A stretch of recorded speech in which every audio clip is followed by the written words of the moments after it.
Empire architects. Howard Hughes inherited a fortune that could have bought effortless comfort. Instead, he made a bet so expensive and obsessive it reshaped 3 industries at once: Hollywood, aviation, defense technology. The defining move was not a single plane or film. It was self-funded innovation when everyone else relied on studios, shareholders, or government contracts. That Aviation R&D bet built an empire and consumed the man who made it. Howard Robard Hughes Jr. was born in 1905 in Houston, Texas. His father, Howard Hughes Sr., founded Hughes Tool Company after developing a revolutionary rotary drill bit for oil exploration. The drill bit transformed drilling economics and made the family wealthy. Hughes grew up around engineering talk and industrial ambition. He was shy, intensely curious, and fascinated by machines early, taking apart clocks and rebuilding radios. Then life pivoted hard. Hughes's mother died in 1922. His father died in 1924. By 19, Hughes controlled a massive inheritance. Most heirs protect assets and live off dividends. Hughes did something stranger. He bought control of the fortune outright by purchasing relatives' shares, then began spending with singular mission. Not leisure. Not philanthropy. Control over his own experiments. He moved to Los Angeles in the mid-1920s. Hollywood was booming but chaotic. Studios were cautious with budgets and formulas. Hughes entered as an outsider with money and taste for risk. He produced 2 hit films early, then aimed higher. In 1930, he released Hell's Angels, a World War I aviation epic that became infamous for its cost and aerial scenes. According to Britannica, Hughes personally oversaw sequences for years, pushing technical boundaries in filmmaking the way he would later push boundaries in aircraft design. But film was only half the story. While Hughes was becoming a celebrity producer, he was quietly building another machine. In 1932, he founded Hughes Aircraft Company as a small R&D shop. He was not starting a company to compete with Boeing or Douglas on mass production. He was creating a private laboratory that answered only to him. But that is not the full picture. The decision that built the empire was deeper than making movies and planes. This was the pivotal leap. Use the oil tool fortune to self-finance aviation breakthroughs instead of waiting for military budgets or corporate boards. It was an aviation R&D bet, and it was personal. That bet carried a contrarian insight. Aircraft progress in the 1930s was slowing into incrementalism.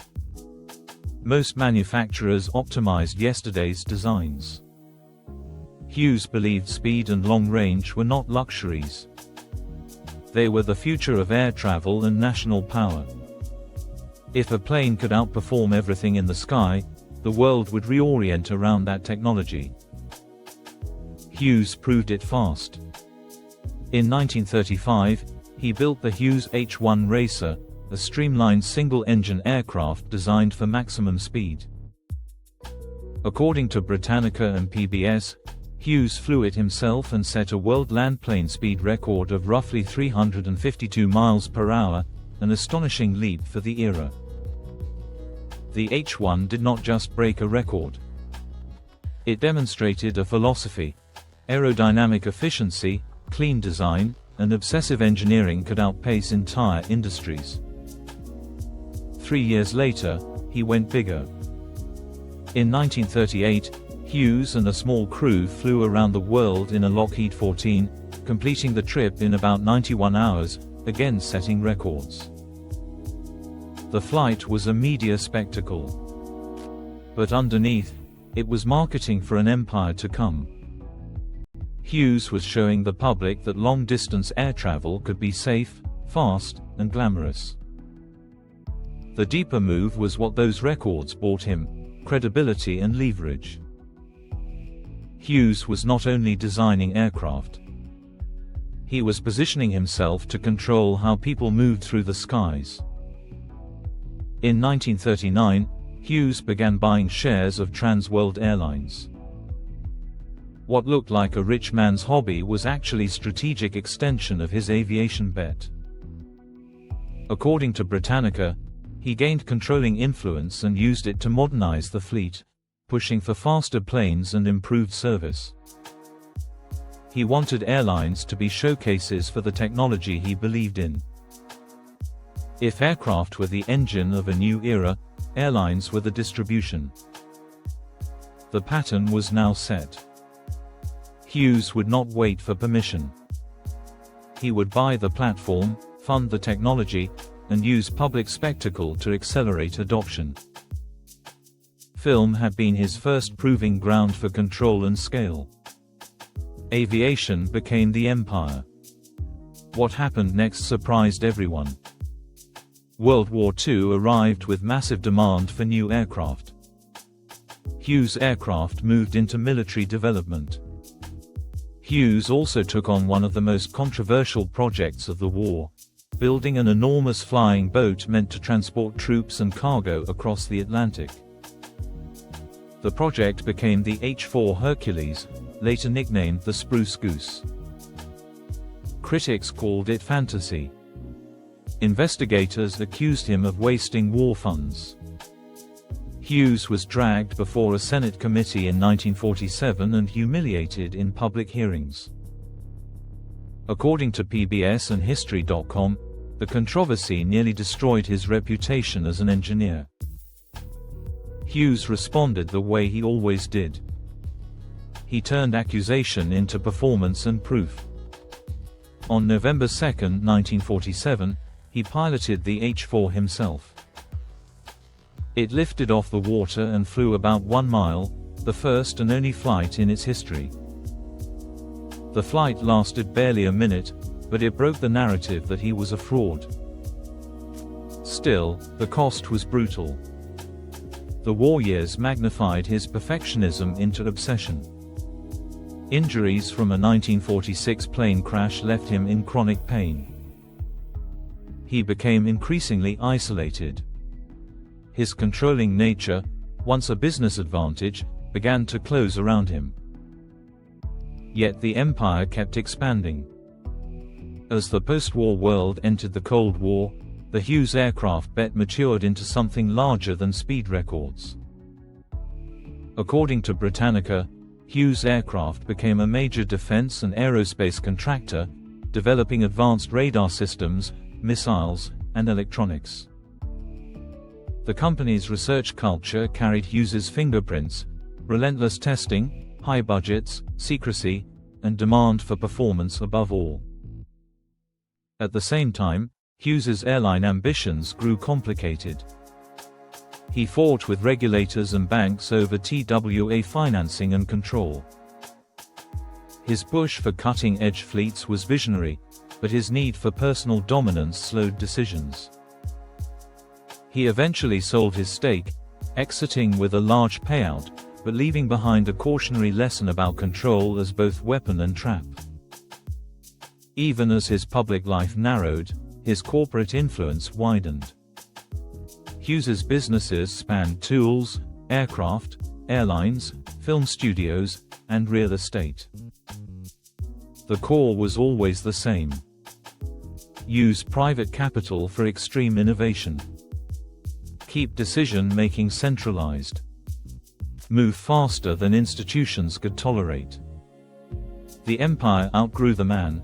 In 1953, Hughes transferred Hughes Aircraft to a newly created medical research charity, the Howard Hughes Medical Institute.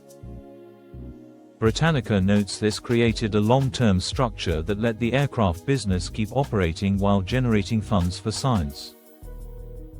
A private R&D fortune became a permanent research engine. By the 1960s and 1970s, Hughes had become a near-mythic recluse, living in hotels under heavy security. His personal life deteriorated in secrecy. But the empire he built through that original bet remained real. Hughes' tool remained powerful in energy services. Hughes Aircraft became one of the most important defense technology firms in America. The business lessons are direct. The empire was not built by a single invention. It was built by a decision about how to finance and control innovation. Most industrialists of Hughes's era chose one lane. Hughes fused them. He used his inheritance as venture capital before venture capital was a system. He funded projects too ambitious for boards or bureaucracies. Then he used media to make those projects feel inevitable. Self-funded innovation changes the surface area of what is possible. When a builder controls capital and vision, they can create breakthroughs that slow, consensus-driven institutions will not attempt. There are warnings baked into the story. The same intensity that furnishes breakthroughs can destroy the life around it. Hughes's empire rose on obsession. His isolation rose on the same obsession.